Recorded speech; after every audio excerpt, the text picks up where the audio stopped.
أعوذ بالله من الشيطان الرجيم. بسم الله الرحمن الرحيم.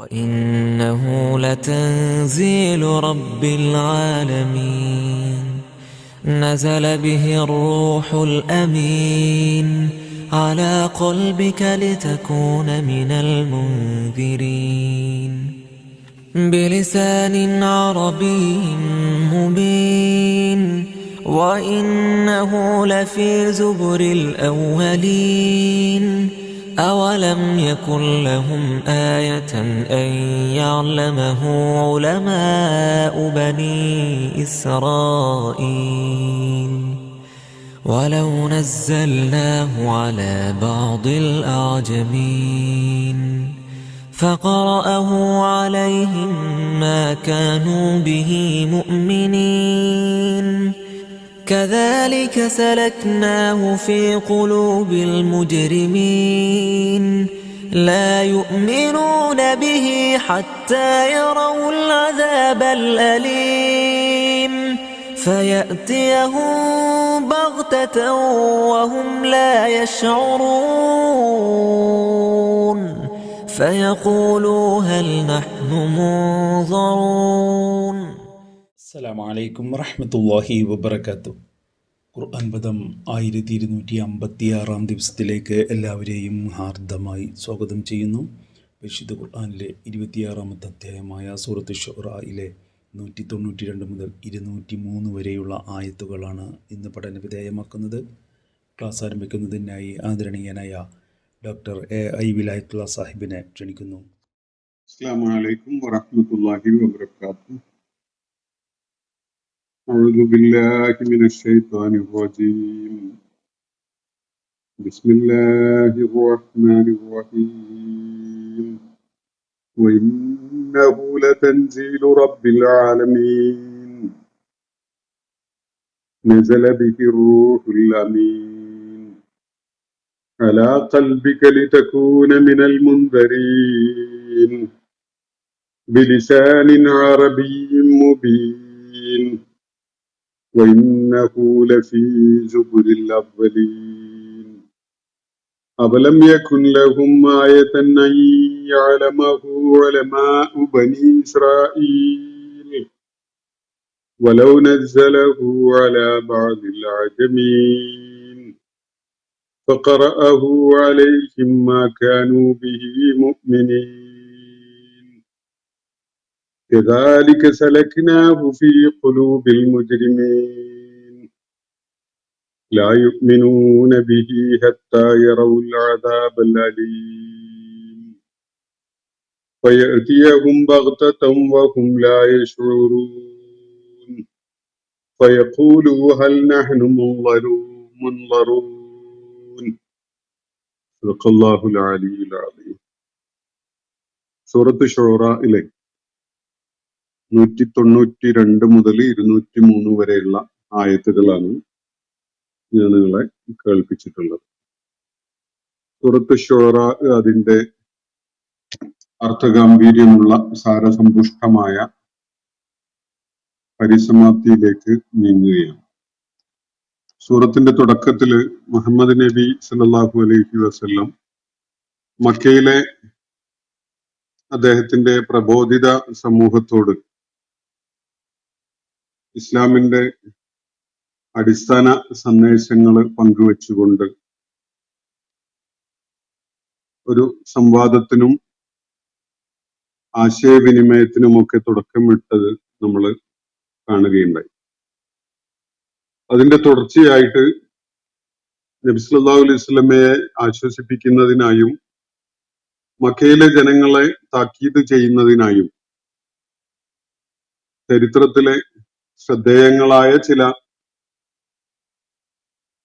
എപ്പിസോഡുകൾ, ചില ഭാഗങ്ങൾ, ചില സംഭവങ്ങൾ പിന്നിട്ട കാലത്തെ പ്രവാചകന്മാരുമായി ബന്ധപ്പെട്ടുകൊണ്ടുള്ള സുപ്രധാനമായ ചില സംഭവ വിവരണങ്ങൾ നൽകപ്പെടുകയായിരുന്നു സൂറത്ത് ശുറായില് ഇതുവരെയുള്ള ഭാഗത്ത്. ഇന്നലെ നമ്മൾ വായിച്ച ഭാഗത്തടങ്ങിയ ഷുഐബ് അലൈഹിസ്സലാമുമായി ബന്ധപ്പെട്ടുകൊണ്ടുള്ള അസ്ഹാബുൽ ഐക്യത്തിന്റെ നിലപാടുകളെ പരാമർശിച്ചുകൊണ്ടൊക്കെയുള്ള വിവരണങ്ങൾ അവസാനിച്ചതോടുകൂടി ഈ സൂറത്തിലെ ആ ചരിത്ര വിവരണം പൂർത്തിയായിരിക്കുകയാണ്. അതിനെ തുടർന്ന് ഈ സൂറത്തിന്റെ അവസാനം വരെയുള്ള ഭാഗം വളരെയേറെ സാരസമ്പുഷ്ടതയുള്ള അർത്ഥഗാംഭീര്യമുള്ള ആശയപ്രധാനമായ കാര്യങ്ങൾ പ്രതിപാദിച്ചുകൊണ്ടാണ് ഈ സൂറത്ത് നമ്മെ അഭിസംബോധന ചെയ്യുന്നത്. ഈ സൂറത്തിന്റെ തുടക്കവും അവസാനവും ചേർത്ത് വെച്ച് വായിക്കുന്നത് ഈ സൂറത്ത് മുന്നോട്ട് വെക്കുന്ന ആശയം വളരെ സമഗ്രമായി ഉൾക്കൊള്ളാൻ നന്നായി സഹായിക്കുന്നതായിരിക്കും എന്നാണ് മനസ്സിലാക്കാൻ സാധിക്കുന്നത്. മധ്യഭാഗത്തായിട്ട് സൂറത്തിന്റെ മുഖ്യമായ ഭാഗം ചരിത്ര വിവരണമാണ്. ചരിത്ര വിവരണം ഈ തുടക്കത്തിന്റെയും അവസാനത്തിന്റെയും ആശയങ്ങളെ കൂടുതൽ വികസിപ്പിക്കുന്നതിനും ആ ആശയങ്ങളെ കൂടുതൽ കേൾവിക്കാർക്ക് മനസ്സിൽ തറയ്ക്കുന്ന വിധത്തിൽ ബോധ്യപ്പെടുന്നതിനൊക്കെ വേണ്ടി ചരിത്രത്തിൽ നിന്ന് ശ്രദ്ധേയങ്ങളായ സംഭവങ്ങളെ ഉദ്ധരിക്കുകയും വിവരിക്കുകയും ഒക്കെ ചെയ്യുകയാണ് സൂറത്തിന്റെ മുഖ്യമായ മധ്യഭാഗത്ത്. എന്നാൽ ഈ അവസാന ഭാഗത്ത് തുടക്കത്തില് പരാമർശിച്ച കാര്യങ്ങളുടെ പരാമർശങ്ങൾ നടത്തിക്കൊണ്ട് അല്ലെങ്കിൽ ആ കാര്യങ്ങളിലേക്ക് വീണ്ടും തിരിച്ചു പോയിക്കൊണ്ട് സൂറത്ത് മുന്നോട്ട് വെക്കുന്ന മുഖ്യമായ ആശയം ഫലപ്രദമായി വികസിപ്പിച്ച് അതിന് പരിസമാപ്തി കുറിക്കുകയാണ് എന്നത് കാണാൻ സാധിക്കും. മിക്ക വലിയ സൂറത്തുകളിലും ഈ ഒരു ശൈലി പിന്തുടരപ്പെടുന്നത് എല്ലാവരും ശ്രദ്ധിച്ചു കാണും. തുടക്കത്തില് പറഞ്ഞു വെച്ച ചില കാര്യങ്ങളുടെ ഒരു പൂർത്തീകരണവും ഒരു വൈൻഡിങ് അപ്പ് നമുക്ക് അതിന്റെ അവസാനത്തെ ആയത്തുകളിൽ അടങ്ങിയിട്ടുള്ള ആശയസമ്പുഷ്ടതയിലും അതിന്റെ മുന്നോട്ട് വെക്കുന്ന ആ നിരീക്ഷണങ്ങളുടെ ഒരു ക്ലോസിംഗ് സ്വഭാവത്തിലൊക്കെ നമുക്ക് കാണാൻ സാധിക്കും. ഞാൻ ഇന്ന് കേൾപ്പിച്ചിട്ടുള്ള ആയത്തുകൾ 192 മുതൽ 203 വരെയുള്ള ഈ ആയത്തുകൾ, ഈ ഭാഗം അതിന്റെ സാരം ഒരുമിച്ച് മനസ്സിലാക്കിയിട്ട് ആവശ്യമായി വരികയാണെങ്കിൽ ഒന്നിലേറെ ദിവസങ്ങൾ എടുത്തുകൊണ്ട് വിശദീകരിക്കാം എന്നാണ് ഞാൻ വിചാരിക്കുന്നത്. കാരണം ഈ ആയത്തുകളെ ഒരുമിച്ച് ആശയം ഉൾക്കൊള്ളുന്നത് ഈ സൂറത്തിന്റെ പ്രതിപാദ്യത്തെ വേണ്ട വിധത്തിൽ മനസ്സിലാക്കാൻ സഹായിക്കും.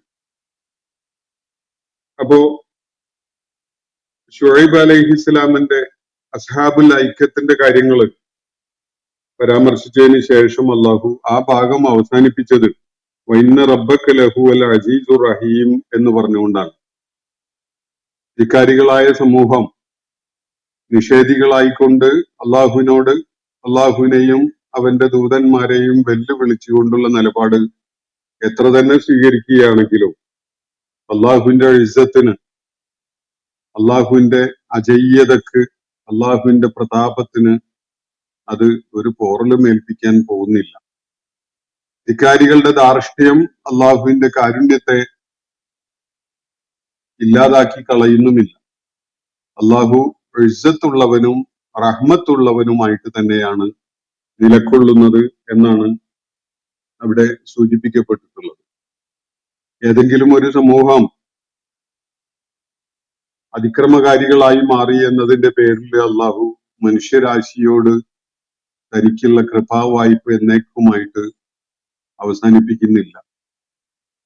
അള്ളാഹുവിന്റെ ഇസ്സത്തിന് ഒരു പോറലും ഏൽപ്പിക്കാൻ ഈ ധിക്കാരികൾക്ക് സാധിക്കുകയില്ല.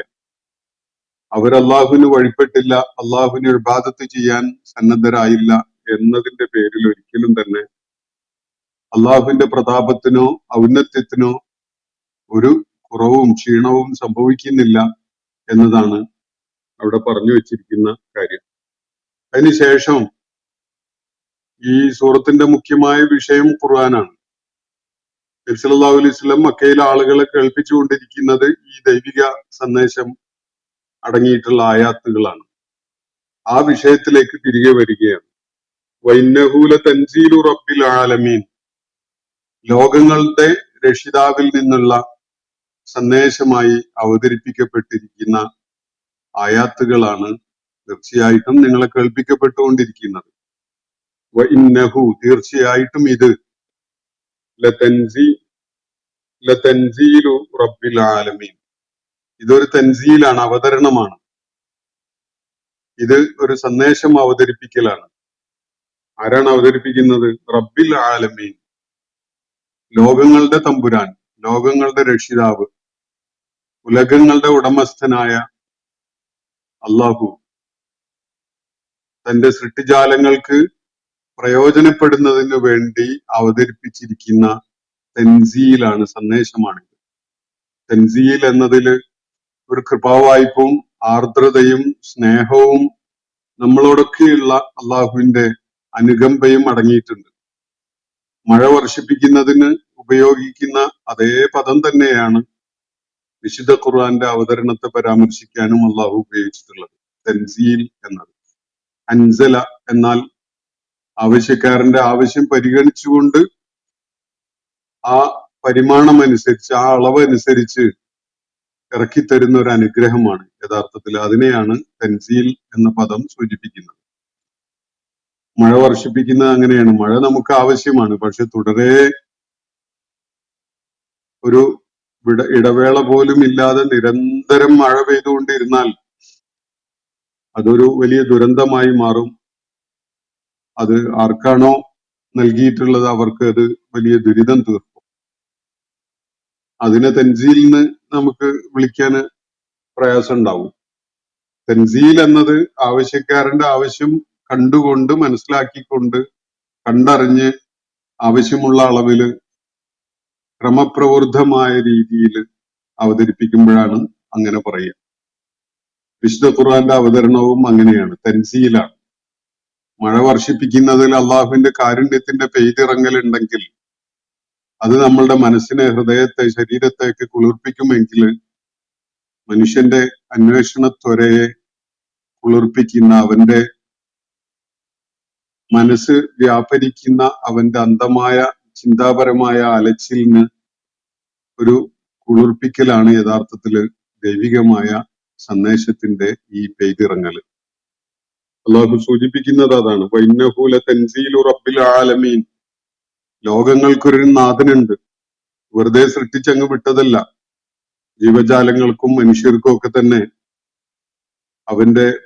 അവർക്ക് പ്രതീക്ഷ അർപ്പിക്കാൻ പറ്റുന്ന, അവരുടെ കാര്യത്തിൽ ഉത്തരവാദിത്വ ബോധം കാണിക്കുന്ന, അവർക്ക് എപ്പോഴും കൈകൾ ഉയർത്തിക്കൊണ്ട് തേട്ടങ്ങൾ നടത്താൻ പറ്റുന്ന ഒരു റബ്ബുണ്ട്.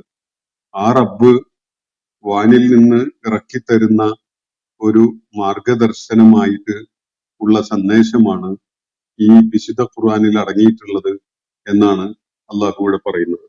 വഇന്നഹു ലതൻസീലു റബ്ബിൽ ആലമീൻ, നിശ്ചയമായിട്ടും നിങ്ങൾ കേട്ടുകൊണ്ടിരിക്കുന്നത് റബ്ബുൽ ആലമീന്റെ ഭാഗത്തു നിന്നുള്ള തൻസീലാണ്, കാരുണ്യത്തിന്റെ പെയ്തിറങ്ങലാണ്. നിങ്ങളോടുള്ള പിരിശം കാരണമായി, നിങ്ങളോടുള്ള സ്നേഹാർദ്രത കാരണമായി, നിങ്ങൾക്കുള്ള മാർഗദർശനമായിട്ട് വാനിൽ നിന്ന് അവൻ പെയ്തിറങ്ങാൻ നിശ്ചയിച്ച സംഗതിയാണ് നിങ്ങൾ കേട്ടുകൊണ്ടിരിക്കുന്നത്. നസല ബിഹി റൂഹുൽ അമീൻ, അതുമായിട്ട് വിശ്വസ്തനായ ആത്മാവ് ഇറങ്ങിയിരിക്കുകയാണ്. നസല ബിഹി റൂഹുൽ അമീൻ. റൂഹുൽ അമീൻ എന്നത് മലക്ക് ജിബ്രീലിലേക്കുള്ള ഒരു പരാമർശമാണ്. നിങ്ങൾക്ക് ഒരു പോസ്റ്റ്മാൻ കൊണ്ടുതരുന്നതാണ് എന്ന് കരുതണ്ട. അല്ലെങ്കിൽ ആരെങ്കിലും, മനുഷ്യർക്ക് എഴുത്തും വായനയും അറിയുന്ന ആരെങ്കിലും വല്ല മാറ്റത്തിരുത്തലുകളൊക്കെ വരുത്തിയിട്ട് കൊണ്ടുതരാൻ സാധ്യതയുള്ള വിധത്തിലല്ല. ഇത് അങ്ങനെയുള്ള ജഡികമായ ഒരു താല്പര്യവുമില്ലാത്ത റൂഹാണ്, ആത്മാവാണ്. 100% നിങ്ങൾക്ക് ആശ്രയിക്കാനും വിശ്വസിക്കാനും പറ്റുന്ന വിശ്വസ്തനായ ആത്മ ചൈതന്യമാണ് ഇവിടെ നിങ്ങൾക്ക് അത് അവതരിപ്പിച്ച് കൊണ്ടു തന്നിരിക്കുന്നത്. നസല ബിഹി, അതുമായി ഇറങ്ങിയിരിക്കുകയാണ്. ആരാണ് ഇറങ്ങി വന്നിട്ടുള്ളത് അതുമായിട്ട്? റൂഹുൽ അമീൻ. അള്ളാഹു റൂഹുൽ അമീൻ എന്ന പ്രയോഗത്തിലൂടെ ജിബ്രീൽ അലൈഹി ഇസ്ലാമിനെയാണ് ഇവിടെ പരാമർശിക്കുന്നത്. ആ പ്രയോഗം ജിബ്രീൽ അലൈഹി ഇസ്ലാമിന്റെ ഗുണഗണങ്ങളെ വ്യക്തമാക്കുന്നുണ്ട്. ജിബ്രീൽ അലൈഹി ഇസ്ലാം ഒന്ന് ജഡികതയുള്ള ആളല്ല, റൂഹാണ്, ഒരു ആത്മചൈതന്യമാണ് ജിബ്രീൽ അലൈഹി ഇസ്ലാം. ജഡികത ഉണ്ടാകുമ്പോൾ പല താല്പര്യങ്ങളും ഉണ്ടാകും, പല സ്വാധീനങ്ങളിലും പെടാൻ ഇടയുണ്ട്. ഏൽപ്പിച്ചത് മുഴുവൻ അങ്ങ് കൊണ്ട് തന്നോളണമെന്നില്ല എന്നൊക്കെയുള്ള ആശങ്ക നിങ്ങൾക്ക് ഉണ്ടാകാം. പക്ഷെ അങ്ങനെ ഒരു ആശങ്കയും വേണ്ട. ഇത് റൂഹാണ്, അതുപോലെ അമീനുമാണ്. വിശ്വസിക്കാൻ പറ്റുന്ന, നിങ്ങൾക്ക് 100% വിശ്വസിക്കാൻ കഴിയുന്ന വിശ്വസ്തനായ റൂഹാണ് ഇത് കൊണ്ടുവന്നിരിക്കുന്നത്, അതുമായിട്ട് ഇറങ്ങിയിരിക്കുന്നത്. നസല ബിഹി റൂഹുൽ അമീൻ.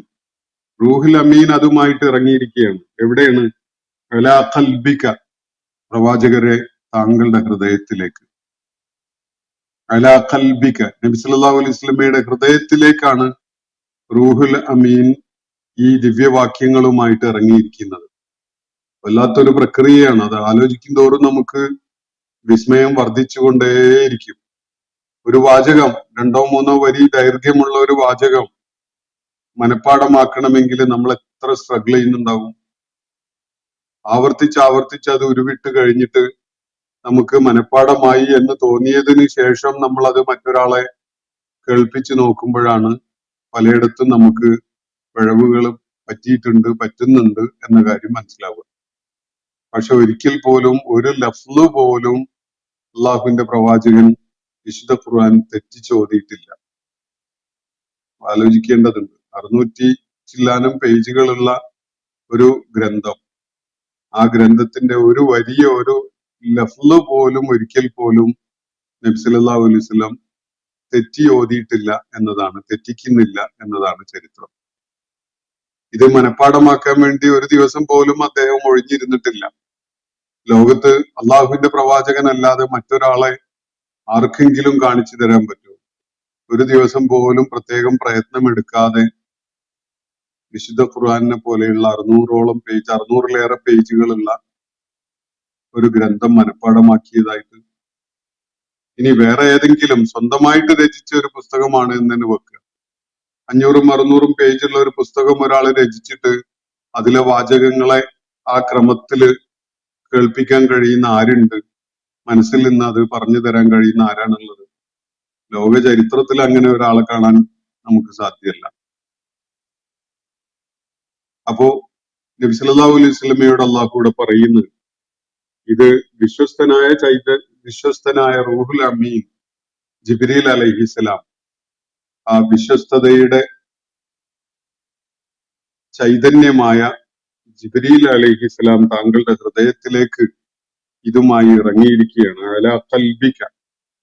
എന്തിനാണ് നബി സല്ലല്ലാഹു അലൈഹി വസല്ലമയുടെ ഹൃദയത്തിലേക്ക് അതുമായിട്ട് ഇറങ്ങിയിട്ടുള്ളത്? അതിനിടക്ക് കറപ്ഷനുള്ള യാതൊരു വഴിയുണ്ടാകാൻ പാടില്ല. മറ്റൊരാൾ മുഖേന കൊടുത്തയച്ചത് കൊണ്ടുണ്ടാവണ എന്തെങ്കിലും ദൂഷ്യം അതിന് സംഭവിക്കാൻ പാടില്ല. നേരെ വന്നിട്ട് ജിബ്രീൽ അലൈഹിസ്സലാം നബി സല്ലല്ലാഹു അലൈഹി വസല്ലമയുടെ ഹൃദയത്തില് അത് പ്രോഗ്രാം ചെയ്തിരിക്കുകയാണ്. നമുക്കിപ്പോ കമ്പ്യൂട്ടറിന്റെ ഒക്കെ ഭാഷയിൽ സംസാരിച്ചാൽ എളുപ്പം മനസ്സിലാവും. കമ്പ്യൂട്ടറിന്റെ ഒരു പ്രോസസ്സറിൽ ഒരു പ്രോഗ്രാം ഇൻസ്റ്റാൾ ചെയ്യുമ്പോൾ ഉണ്ടാവുന്നത് എന്താണോ അതുപോലെ ഒരു കാര്യം നബി സല്ലല്ലാഹു അലൈഹി വസല്ലമയുടെ കാര്യത്തിൽ മലക്ക് ജിബ്രീൽ റൂഹുൽ അമീൻ ചെയ്തു എന്നാണ് അള്ളാഹുവോട് പറയുന്നത്. റൂഹുൽ അമീൻ താങ്കളുടെ ഹൃദയത്തിലേക്ക് ഇതുമായി ഇറങ്ങിയിരിക്കുകയാണ്. എന്തിനു വേണ്ടിയാണ്? വെറുതെ ചെയ്തതല്ല, ഇതിനൊരു ദൗത്യമുണ്ട്. അലാ ഖൽബിക ലിതകൂന മിനൽ മുൻദിരീൻ, താങ്കൾ താക്കീതുകാരിൽ പെടുന്നതിന് വേണ്ടിയാണ്. മനുഷ്യർക്ക് താക്കീത് നൽകുന്ന, അതിനുവേണ്ടി പ്രത്യേകമായി നിയോഗിക്കപ്പെട്ട ആളുകൾ മനുഷ്യരുടെ കൂട്ടത്തിലുണ്ട്. ആ ദൗത്യം ദൈവികമായി ചുമതലപ്പെടുത്തപ്പെട്ടുകൊണ്ട് താക്കീതുകാരായി മാറിയ ആളുകളാണ് പ്രവാചകന്മാർ. അവരുടെ കൂട്ടത്തില് താക്കീത് നിർവഹിക്കുന്നവനായി താങ്കൾ ഉൾപ്പെടുന്നതിന് വേണ്ടിയാണ്, ജനങ്ങൾക്ക് താക്കീത് നൽകുന്നവനായി താങ്കൾ രംഗത്ത് വരുന്നതിന് വേണ്ടിയാണ് ഈ തൻസീല് താങ്കളുടെ ഹൃദയത്തില്, ഈ തൻസീലുമായി മലക്ക് ജിബ്രീൽ താങ്കളുടെ ഹൃദയത്തിലേക്ക് ഇറങ്ങുകയുണ്ടായത് എന്നാണ് അള്ളാഹു ഇവിടെ വ്യക്തമാക്കുന്നത്.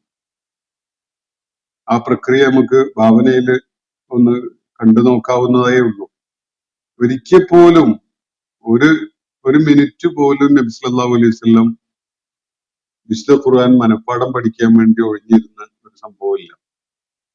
സൂറത്ത് ഇറങ്ങുമ്പോ, ആയത്തുകൾ ഇറങ്ങുമ്പോ നബി സല്ലല്ലാഹു അലൈഹി വസല്ലം അത് ഹൃദയത്തില് പൂർണ്ണമായിട്ട് ഏറ്റുവാങ്ങുന്നതിന് വേണ്ടി വെപ്രാളപ്പെടുന്നത് കണ്ടപ്പോ അള്ളാഹു അതിൽ ഇടപെട്ട് സംസാരിക്കുകയുണ്ടായി. ലാ തുഹർരിക് ബിഹി ലിസാനക് എന്ന് പറഞ്ഞുകൊണ്ട്, മുഹമ്മദ് നീ നിന്റെ നാവിട്ടടിക്കണ്ട, ധൃതിപ്പെട്ടുകൊണ്ട്, ഇത് നഷ്ടപ്പെട്ടു പോകും, മനസ്സിന് പോയി പോകുന്നുള്ള പേടിയിൽ വേണ്ട, അത് നിന്റെ ഹൃദയത്തിൽ ഉറപ്പിച്ചു നിർത്തുന്നത് നാമാണ് എന്ന് പറഞ്ഞുകൊണ്ട് നബി സല്ലല്ലാഹു അലൈഹി വസല്ലം ആയത്ത് അവതരിക്കുമ്പോ, വഹി ലഭിച്ചുകൊണ്ടിരിക്കുമ്പോ കാണിച്ച വെപ്രാളപ്പെടലിനെ പോലും അള്ളാഹു വിലക്കുകയാണ് വിശുദ്ധ ഖുർആനിൽ. എന്നിട്ട് അദ്ദേഹത്തിന്റെ ഹൃദയത്തില് നമ്മുടെ കാലഘട്ടത്തിലെ ഒരു സംഭവത്തെ പരാമർശിച്ചുകൊണ്ട് പറയുകയാണെങ്കിൽ, ഒരു കമ്പ്യൂട്ടറിന്റെ പ്രോസസ്സറിൽ ഒരു പ്രോഗ്രാം ഇൻസ്റ്റാൾ ചെയ്യുന്നത് പോലെ മലക്ക് ജിബ്രീൽ അദ്ദേഹത്തിന്റെ ഹൃദയത്തിലേക്ക് അതുമായി ഇറങ്ങി അവിടെ അത് ഇൻസ്റ്റാൾ ചെയ്തിട്ട് പോവുകയാണ് ഉണ്ടായത്. ഇതൊരു അത്ഭുതകരമായിട്ടുള്ള ഒരു വിവരണമാണത്. ഒരുപക്ഷെ ഈ ആയത്തുകൾ ഇറങ്ങിയ കാലത്ത് മനുഷ്യന് എത്രത്തോളം വിചിത്രമായിട്ട് അത് തോന്നിയിട്ടുണ്ടാകുമെങ്കിൽ, ഇന്ന് നമ്മളെ സംബന്ധിച്ചിടത്തോളം നമ്മുടെ സാങ്കേതിക വിദ്യകളുടെ സാഹചര്യത്തിൽ ഇത് വളരെ സ്വാഭാവികതയുള്ള ഒരു സംഗതി ആണ് എന്ന് ബോധ്യപ്പെടുന്ന വിധത്തിലാണ് കാര്യങ്ങൾ ഇവിടെ വിവരിക്കപ്പെട്ടിരിക്കുന്നത്. അപ്പോ എന്തിനു വേണ്ടിയാണത്? ലിതകൂന മിനൽ മുൻദിരീൻ, താങ്കള് താക്കീതുകാരുടെ കൂട്ടത്തിൽ ഉൾപ്പെടുന്നതിന് വേണ്ടിയാണ് എന്നാണ് അള്ളാഹു ഇവിടെ പറയുന്നത്. ബിലിസാനിൻ അറബിയ്യിൻ മുബീൻ, ബിലിസാനിൻ അറബിയ്യിൻ മുബീൻ, തെളിമയുള്ള അറബി ഭാഷയിലാണത്. തെളിമയുള്ള, യാതൊരു വക്രതയും തടസ്സവും ഒന്നുമില്ലാത്ത വ്യക്തതയുള്ള അറബി ഭാഷയിലാണ് ഈ ദൈവിക സന്ദേശത്തെ അവതരിപ്പിച്ചിരിക്കുന്നത്. വഇന്നഹു ലഫീ സുബുരിൽ അവ്വലീൻ, എന്നിട്ട് അള്ളാഹു പറയുന്നു ഇത് പൂർവികർക്ക് നൽകപ്പെട്ടിരുന്ന വേദങ്ങളിലുമുണ്ട് എന്ന്. വഇന്നഹു ലഫീ സുബുരിൽ അവ്വലീൻ, അവ്വലീൻ എന്ന് പറഞ്ഞാൽ പൂർവികർ, പിന്നിട്ട കാലങ്ങളിൽ ജീവിച്ചിരുന്ന ആളുകൾ, അവരുടെ സുബറുകളിൽ, അവരുടെ ഏടുകളിൽ, അവരുടെ വേദഗ്രന്ഥങ്ങളിലും ഇതുണ്ട്. വളരെ അത്ഭുതകരമായ ഒരു കാര്യമാണ് ഇവിടെ പറയുന്നത്. വഇന്നഹു ലഫീ സുബുരിൽ അവ്വലീൻ, പൂർവികരുടെ വേദങ്ങളിലും പൂർവികരുടെ ഏടുകളിലും ഇതുണ്ട് എന്ന് വിശുദ്ധ ഖുർആനെ പരാമർശിച്ചുകൊണ്ട് അള്ളാഹു പറയുകയാണ്. വിശുദ്ധ ഖുർആൻ അറബി ഭാഷയിലുള്ള 6236 ആയത്തുകളെ പരാമർശിച്ചുകൊണ്ട് വിളിക്കുന്ന ഒരു പേരാണല്ലോ. അത് പൂർവികരുടെ വേദങ്ങളിലുണ്ട് എന്ന് അള്ളാഹുവിടെ പറയുമ്പോ എന്താണ് അതിന്റെ സൂചന? പൂർവികരുടെ വേദങ്ങളായിട്ട് അറിയപ്പെടുന്ന ഒന്നുപോലും നേരത്തെ അറബി ഭാഷയിൽ അവതരിച്ചിട്ടില്ല. അറബി ഭാഷയിൽ അവതരിപ്പിക്കപ്പെടുന്ന ആദ്യത്തെ വേദഗ്രന്ഥമാണ് വിശുദ്ധ ഖുർആൻ നമ്മുടെ അറിവിൽപ്പെട്ടിടത്തോളം. അറബി ഭാഷയിൽ അതിന്റെ മുമ്പ് ഒരു ഡിവൈൻ ടെക്സ്റ്റ് ഉള്ളതായിട്ട് ഒരാളും അവകാശപ്പെട്ടിട്ടില്ല. എവിടെയും അങ്ങനെ ഒരു ചർച്ച പോലും ഇല്ല. അള്ളാഹു പറയുന്നത് ഈ കാര്യം, ഈ വിശുദ്ധ ഖുർആൻ പൂർവിക സമൂഹങ്ങൾക്ക് നൽകപ്പെട്ട അവരുടെ വേദങ്ങളുടെ ഏടുകളിലും ഉണ്ട് എന്നാണ്. വ്യക്തമായിട്ടും അത് സൂചിപ്പിക്കുന്നത് ഈ ഖുർആൻ മനുഷ്യരുടെ മുന്നിൽ എന്താണോ വെക്കുന്നത് ആ അടിസ്ഥാന ആശയം തൗഹീദും റിസാലത്തും ആഖിറത്തും ഒക്കെ കേന്ദ്രമായിക്കൊണ്ടുള്ള ആ വിശ്വാസം, ആ ആശയം, അത് എല്ലാ പൂർവിക സമൂഹങ്ങൾക്കും നൽകപ്പെട്ട വേദങ്ങളിൽ ഉൾക്കൊള്ളുന്ന കാര്യം തന്നെയാണ് എന്നാണ്. പൂർവിക വേദങ്ങളിൽ മനുഷ്യ സമൂഹത്തിനോട് അള്ളാഹു മനുഷ്യ സമൂഹത്തിനായിട്ട് നൽകിയിരുന്ന സന്ദേശം എന്താണോ അത് തന്നെയാണ് ഇവിടെ വിശുദ്ധ ഖുർആൻ മുന്നോട്ട് വെക്കുന്നത്. വിശുദ്ധ ഖുർആനിലുള്ള കേന്ദ്ര ആശയവും സന്ദേശവും എന്താണോ അത് പൂർവിക സമൂഹങ്ങളുടെ ഏടുകളിലും നൽകപ്പെട്ടിട്ടുണ്ടായിരുന്നു എന്നാണ് നമുക്കത് മനസ്സിലാക്കാൻ സാധിക്കുക. കാരണം വിശുദ്ധ ഖുർആന്റെ അറബി രൂപത്തിലുള്ള ദൈവിക സന്ദേശം ആ വേദങ്ങളിലുണ്ട് എന്ന് നമുക്ക് പറയാൻ വയ്യ. അറബി രൂപത്തിലല്ല, മറ്റു പല ഭാഷകളിലുമാണ് പൂർവിക വേദങ്ങളുള്ളത്. പക്ഷെ അതിലൊക്കെയും വിശുദ്ധ ഖുർആൻ മുന്നോട്ട് വെക്കുന്ന ആശയം അടങ്ങിയിട്ടുണ്ട് എന്നാണ് ഖുർആൻ ഇവിടെ സൂചിപ്പിക്കുന്നതായിട്ട് നമുക്ക് മനസ്സിലാക്കാൻ സാധിക്കുക. വഇന്നഹു ലഫീ സുബുരിൽ അവ്വലീൻ, പൂർവികരുടെ വേദങ്ങളിൽ തീർച്ചയായിട്ടും ഇതുണ്ട്. അവലം യകുൻ ലഹും ആയതൻ അൻ യഅലമഹു ഉലമാഉ ബനീ ഇസ്രായീൽ. വളരെ ശ്രദ്ധേയമായ ഒരു കാര്യം അല്ലാഹു തന്നെ തുടർന്ന് പറയുകയാണ്. ഈ കൂട്ടർക്ക് നബി സല്ലല്ലാഹു അലൈഹി വസല്ലമയുടെ അഭിസംബോധിതരായ പ്രബോധിത സമൂഹം, മക്കയിലെ ആളുകൾ, അവർക്ക് വ്യക്തമായൊരു തെളിവല്ലേ, വ്യക്തമായൊരു ദൃഷ്ടാന്തമല്ലേ അൻ യഅലമഹു, ഇതിനെ തിരിച്ചറിയുന്നു എന്നത്. ഉലമാഉ ബനീ ഇസ്രായീൽ, ഇസ്രായേൽ സമൂഹത്തിലെ പണ്ഡിതന്മാർ ഈ വിശുദ്ധ ഖുർആനെ ദൈവിക വാക്യങ്ങളായിട്ട് തിരിച്ചറിയുന്നു എന്നത് മക്കയിലെ മുഹമ്മദ് നബി സല്ലല്ലാഹു അലൈഹി വസല്ലമയുടെ അഭിസംബോധിതരായ ആളുകൾക്ക്, മക്കയിലെ ആളുകൾക്ക് ഒരു വ്യക്തമായ സൂചനയല്ലേ എന്നാണ് അള്ളാഹു ചോദിക്കുന്നത്. അവലം യകുൻ ലഹും ആയതൻ, അവർക്കൊരു ദൃഷ്ടാന്തവും തെളിവുമായിട്ടില്ലേ, തെളിവുമല്ലേ അൻ യഅലമഹു, ഇതിനെ തിരിച്ചറിയുന്നു, ഇതിനെ മനസ്സിലാക്കുന്നു, ഇതിനെ ഉൾക്കൊള്ളുന്നു. ആര്? ഉലമാഉ ബനീ ഇസ്രായീൽ, ബനൂ ഇസ്രായേൽ സമൂഹത്തിലെ പണ്ഡിതന്മാർ ഈ ആയാത്തുകളെ തിരിച്ചറിയുന്നു, അവർക്കത് ഉൾക്കൊള്ളാൻ സാധിക്കുന്നു എന്നത് ഇവർക്കുള്ള ഒരു തെളിവല്ലേ എന്നാണ് അള്ളാഹുവിടെ ചോദിക്കുന്നത്. ഒരു ചരിത്ര സംഭവത്തിലേക്കുള്ള വിരൽ ചൂണ്ടലാണിത്. മക്കയില് നബി സല്ലല്ലാഹു അലൈഹി വസല്ലം കഴിഞ്ഞിരുന്ന കാലത്ത്, മക്കയിലെ കാലഘട്ടത്തിലെ ഏകദേശം പകുതി വർഷങ്ങൾ പിന്നിട്ട ഘട്ടത്തിലാണ് ജഅഫർ ഇബ്നു അബി താലിബിന്റെ നേതൃത്വത്തിൽ എത്യോപ്യയിലേക്ക് ഒരു സംഘം മുസ്ലിമീങ്ങൾ പലായനം ചെയ്തു പോകുന്നു. എത്യോപ്യയിലെ നജാഷി രാജാവിന്റെ പ്രത്യേകമായ വാത്സല്യവും പരിഗണനയും ആതിഥ്യവും ഒക്കെ അനുഭവിച്ചുകൊണ്ട് ആ മുസ്ലിം സംഘം അവിടെ സമാധാനപൂർവമായിട്ട് ജീവിക്കുകയാണ്. അവര് സുദീർഘമായ ഒരു കാലം തന്നെ അവിടെ കഴിയുകയുണ്ടായി. അതിന്റെ ഇടയ്ക്കുള്ള സംഭവങ്ങൾ നമ്മൾ പലപ്പോഴും വിവരിച്ചിട്ടുള്ളതാണ്, എല്ലാവർക്കും അറിയുന്നതാണ്. ഞാനത് തൽക്കാലം അതിലേക്ക് നീങ്ങുന്നില്ല. ജാഫർ ഇബ്നു അബി താലിബിന്റെ സ്വാധീനത്തില് അദ്ദേഹത്തിന്റെ പ്രബോധന പ്രവർത്തനങ്ങളെ കേൾക്കാനും അറിയാനും സാധിച്ച എത്യോപ്യയിലെ ക്രൈസ്തവ പുരോഹിതന്മാരും പണ്ഡിതന്മാരും ഇതിനെക്കുറിച്ചൊന്ന് പഠിക്കണമല്ലോ എന്ന് തീരുമാനിച്ചുകൊണ്ട് 10-20 പേര് മക്കയിലേക്ക് വരികയാണ്. അവര് മക്കയിൽ വന്നിട്ട് മുഹമ്മദ് നബി സല്ലല്ലാഹു അലൈഹി വസല്ലമയെ നേരിൽ കേൾക്കുന്നു. ആ നാട്ടുകാരെന്തൊക്കെയാണ് അദ്ദേഹത്തെ കുറിച്ച് പറയുന്നത് എന്നത് മനസ്സിലാക്കാൻ ശ്രമിക്കുന്നു. 20ഓളം പേര് ഉണ്ടായിരുന്ന ഒരു സംഘമാണ് ബനൂ ഇസ്രായേൽ സമൂഹത്തിന്റെ ഒരു ഉപവിഭാഗമായ ക്രൈസ്തവ സമൂഹത്തിന്റെ, എത്യോപ്യയിലെ ക്രൈസ്തവര്. ഖുർആൻ അവരെ എല്ലാം ബനൂ ഇസ്രായേലിന്റെ ഭാഗമായിട്ടാണ് കാണുന്നത്. കാരണം അവര് മൂസ അലൈഹി ഇസ്ലാം നിയോഗിക്കപ്പെട്ട അതേ സമൂഹത്തിലേക്കാണ് ഈസ അലൈഹി ഇസ്ലാമിനെയും അള്ളാഹു നിയോഗിച്ചിട്ടുണ്ടായിരുന്നത്.